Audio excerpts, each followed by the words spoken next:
All right, so this is Marley from Back to Black Empire. I'm also a member of the Black Father Support Group, and last night was a great event that we had with our brother Tariq Nasheed. So we're just on our way to the airport to drop him off so he can get back to his lovely family over there with better weather, because it's raining and everything here, cold, nasty. So let's get him back.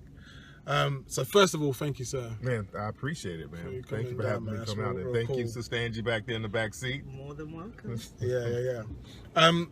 Because of the Fathers Group, I already wanted to just ask you a couple of questions around that whole space. Because the first Ustream show I ever saw of yours, it was just by accident, right? Mm-hmm. And you said a throwaway comment, but it intrigued me. Okay, what was it? What did I say? What you said was that people find all these other reasons to say what's wrong with the black community, and one of them is single parenthood. Right. And at that point, as far as I was concerned, I was convinced it was single parenthood. Hence why I was with the Black Father Support Group, right? I was like, right, man, we need to keep these families together, and this is what happens when you don't have a family together. But as I continue to listen and hear your reasoning behind it, it really set me up on a journey to start investigating how, how the finances and how, being financially decapitated by the white supremacists impacts the family. And once you start doing that, you start to really see the patterns and how much that is the actual underlying base issue and not the idea of single parenthood. Right. So the first question is, when we're seeing this situation where it seems like there's more and more families being run by single mums and so on and so forth, do you think that's going to ever get better? Do you think there's a way in which we could start seeing families working together as a two-parent family? Where do you think that's going? So that's something that we as global African people, we're going to have to create the black family structure and reinstitute it, because it was designed by the white supremacists to break up the black family. Because one thing the white supremacists understood, that any strength from the black community, that strength has to be diluted. So our spirituality, it had to be diluted to a certain degree with the images of white Jesus. Our masculinity has to be diluted. So this is why they promote effeminized males in the media. And our family structure, which was our strength, even during the civil rights era, black men and women fighting together against white supremacy, they learned we're going to have to break that up too. This is why they started in the 1960s. If you look back, they made a very concentrated effort to promote single motherhood. Back in the States, I don't know if they had it out here, there was a show that came on in the 60s with Diane Carroll. I think the show was called Julia. The show about a single mother raising her kid, and they made that seem like the cool thing to do. Right in the 60s, they kept showing the black single mother doing her thing, she don't need a man, and they kept putting that image in the media. The television show Good Times, you familiar with that show? Yeah. That show initially was supposed to be the Florida Evans character being a single mother. Oh, okay. She went to the studios and said, I don't want to have that image of a single mother raising kids. I want a man in the house. She made them hire a James Evans character. Later on, they killed that character off. So they got that single mother thing going on anyway. But that just showed how the dominant society worked and made a deliberate effort to promote single motherhood and make that the thing that's in the telling black women you don't need a man, respect your independence, praise your independence. Then when it got to the 80s, it got from being a single mother is cool. We're back. Sorry about that. Okay. Yeah, so you're talking about this idea of making making single parenthood the thing to do in the black community. They made that seem like it was a very in thing to do, that the black woman didn't need a man. Let's celebrate the black woman's independence. And when the 80s rolled around, it went from celebrating black women's independence to just straight out demonizing the black male figure. And that started with the color purple. The movie The Oh, Color Purple boy. was extremely derogatory towards black men. It made it seem like black men are sexually abusive, verbally abusive, mentally abusive, psychologically abusive, and you're better off without them. And as a matter of fact, you might as well get a woman who's going to be more nurturing to you. That was the message that movie sent. And that created a more trickle-down effect for black male demonization and getting the black fathers out of the home. So we have to understand the media's role in promoting this stuff. Whenever the media is trying to promote something in the black community, there's always some type of nefarious reasoning behind it to maintain white supremacy. So we have to educate our own. We have to talk to our children so they can reject that notion that the media gives us, and we have to go back to looking at the black family as our source of strength.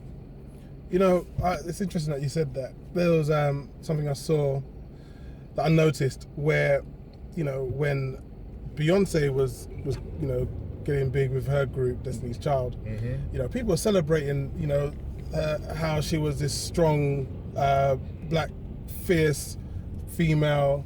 You know, she was sexy and strong and fierce, and that kept on coming out all the time. Yeah. Strong, sexy Beyonce. Red light. So I noticed that happening all the time. But then when you saw someone like, say, for example, Britney Spears trying to now be that sexy person, she got backlash from the media. They don't like seeing that. Oh yeah, So not it's in like, the white community. No. No. So if she or that other crazy one, what's the other one, Miley Cyrus? Yeah. If they try and start pushing that if they try and do that in their image, they shut it down. They demonize, yeah. But if it's a black female, then sure, they're happy, and in fact they encourage that kind of over sexualization of black women. Absolutely. So now, you know, my daughter, who's a little bit younger than your daughter, you know, that's what they're seeing as role models. Absolutely. How can we as fathers protect our daughters from this nonsense that's being pushed out there? What you do, you explain, just like you explained it now, you have to explain it to your children. I explained to my daughter exactly what she's looking at. When we're watching movies or television together, I explain why she's seeing that image. I explain why they're saying that Beyonce should sing about independence, but in reality, she has a husband and a child. So understand what they're trying to promote and understand what you need to do to reject their propaganda, because what you're seeing on television is propaganda. So my daughter understands that. I hear you. Yes, indeed. So this whole idea of propaganda, the idea of being independent, I keep seeing on places like Facebook that say the opposite of independence is submission, right? So it's like there are certain sisters who see the idea of the way I see it is the strength comes in interdependence. Interdependent, absolutely. Right, right, when you're both there relying on each other. So that event that we had done, the event that we had done yesterday with yourself, you know, I was relying on Angie as much as she was relying on me to do our bits and pieces to make the thing work. Absolutely. And that happens throughout, you know, throughout life in general. When you work together, then things are better. So Yes, indeed. how do we sort of deal with that when we've got a generation of females who have this idea that interdependence is bad because, as far as they're concerned, if they're not dependent, then they're submissive? You know, last night at the lecture, I talked about how the white supremacists, they understand that they have to work together as a group, independently, to make the system of white supremacy work. So they have to be interdependent on other white supremacists in order to maintain the system. But with black people, they promote rugged individualism. And not only do they do that with black males, because they tell black males, you need to just be better than the other black people and we'll choose you. And they tell the women, you need to be independent. They keep promoting the word independent, and they promote that to black women. You don't hear white women going around talking about they're independent at all. They never go around saying that. You never hear Latino women saying that. You never see Asian women, that won't even halfway come out of their mouth, talking about they're independent. They understand the importance of the system, the family structure, and being interdependent to maintain power. But they come to us with independence on a silver platter, and we have to stop buying that, and we have to understand why they tell us certain things. For real. It's just the bottom line. We have to stop. We have to reject all of the propaganda that they give us. Yeah, there's a whole everything. So I appreciate the fact that, you know, you've been putting out the positive propaganda, the stuff that we need to know about. So yes, we have to counter all that other stuff. Absolutely. And if it wasn't for that, then, you know, I know that I wouldn't. There's so much stuff that I've learned about myself that I've gotten from watching you online and watching your DVD. So I want to say I appreciate the work, appreciate the hustle. Thank you very much for coming to London, sir. Thank you, my brother. And until 2016, yeah? Yes, indeed. Respect. Yo, yes, indeed.